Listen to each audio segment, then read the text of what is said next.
खटाव तालुक्यातील औंध या ठिकाणचे प्रगतशील शेतकरी जे आहेत जयवंत जगदाळे यांच्या या शेतीच्या प्लॉटमध्ये सध्या मी आहे.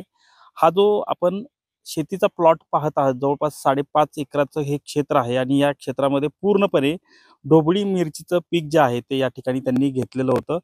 मागील 3 ते 4 महिन्यापूर्वी या पिकाचं या ठिकाणी लागवड करण्यात आली होती. मात्र त्यांची फसवणूक झालेली या ठिकाणी पाहायला मिळत आहे. कारण हे जे पीक आहे ते पूर्णपणे खराब या ठिकाणी असल्याचं पाहायला मिळत आहे. खरं तर वारंवार या ठिकाणी जे रोपवाटिका ज्या ठिकाणाहून घेतले होतं हे पीक त्यांना संपर्क केला, प्रशासनाला संपर्क केला, मात्र याबाबत त्यांना अजूनही न्याय मिळालेला पाहायला मिळत नाही. आपण जर पाहिलं तर ही जी रोप आहेत याची उंची देखील खुंटलेली आहे आणि ही जी पिकं आहेत ते आता या ठिकाणी खराब झालेली आहेत. खरं तर आपल्यासोबत बोलण्यासाठी ते स्वतः आहेत. नेमकं हे जे आपण पीक पाहतोय आता हे खूप नुकसान पाहायला मिळतंय. काय नेमकं झालं होतं आणि कुठून ही रोप घेतली जरा माहिती आम्हाला सांगा. ही रोप आपण वाघमोडे हायटेक रोपवाटिकेतून रोप घेतली होती. तर ह्याच्यात 2 व्हरायटी होत्या. एक इंडस 11 40% होती आणि प्रोफेसर अशी एक 60% होती. असे ही आपली 48,000 रोपं खरेदी केली होती. ओके. आणि ती आपल्याला 24 डिसेंबरला रोपं मिळाली. 25 आणि 26 डिसेंबरला आपण ह्याची लागण केली. लागण केल्याच्या नंतर 29 डिसेंबरलाच आपल्याला पहिली फुलकळी लागायला सुरुवात झाली. तर असं कधीही कुठलंही रोप कसलंही म्हणजे मिरचीच्या बाबतीतलं लागण केली तर ज्या दिवशी रोप लावल त्याच्या 5व्या दिवशी कधीही कळी कुठंही लागत नाही. फुलकळी लागायचं म्हणला तर त्याचा कालावधी असतो की सर्वसाधारण 25 दिवसानंतर 20 दिवसानंतर फुलकळी लागते. आपल्याला रोप देताना तिने एकदम खराब दर्जाची रोपं दिली होती, जून रोपं दिली होती. आणि प्रत्येक रोपाची आज जरी समजा ही रोप उपटून बघितलं, कोणतंही रोप उपटा त्या रोपाला ही प्रत्येक रोपाची अशी कॉईल तयार झाली. ह्याला सोटमूळ नावाची गोष्ट आहे. ती ट्रे मध्ये कॉईल तयार झाली आणि कॉइलिंग तयार झाल्यामुळं ह्याची उंची वाढलेली नाही. ओके. आज अखेर जर विचार करायला गेलं तर सर्वसाधारण माझं 10 लाख रुपये मी गाठलेला आहे भांडवल ह्याच्यात. आणि माझी अपेक्षा होती की याच्यातून मला 150 टन माल निघाला असता. 150 मालाचा दर कशावर ठर म्हणजे त्याचे पैसे कशावर ठरतील मार्केट दृष्टिकोनानं विचार केला तर एक सर्वसाधारण 60 लाख रुपयाच्या आसपास माझं नुकसान झालेलं आहे. याबाबत काय आता जे संबंधित रोपवाटिकावाले त्यांच्याशी किती संपर्क केला तुम्ही? काय अनेक वेळा मी संपर्क केलाय, त्यांच्याशी बोलणं केलंय. ती मला म्हणाली होती की मी तुमच्या प्लॉटला व्हिजिट देतो, मला लोकेशन पाठवा. मी लोकेशन देखील पाठवलं होतं, पण ती लोकेशन बघायला जागेवरती एकही दिवस आले नाही.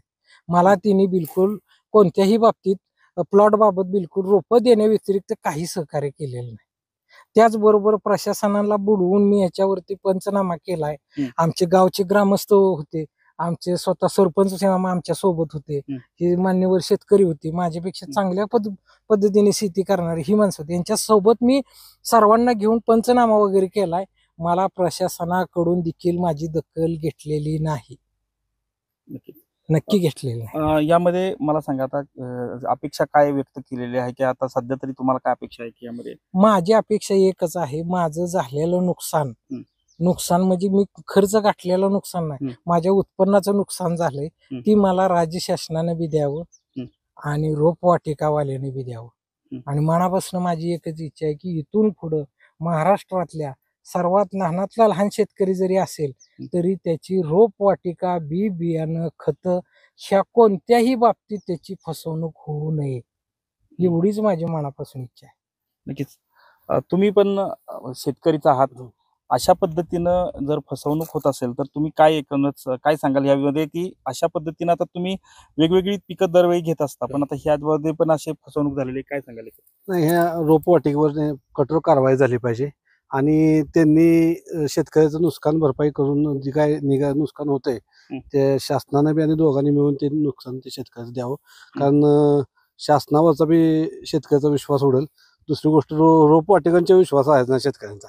कारण जर एवढे पैसे घेऊन सगळं रोपं देत आहे आणि रोपं जर त्या क्वालिटीची नाहीत तर त्यातून त्यांना 1 रुपयाचं उत्पादन भेटलेलं नाही. त्यामुळे त्यांनी कठोर त्यांच्यावर कारवाई करावी शासनानं. ओके. नक्की थोडक्यात काय सांगाल?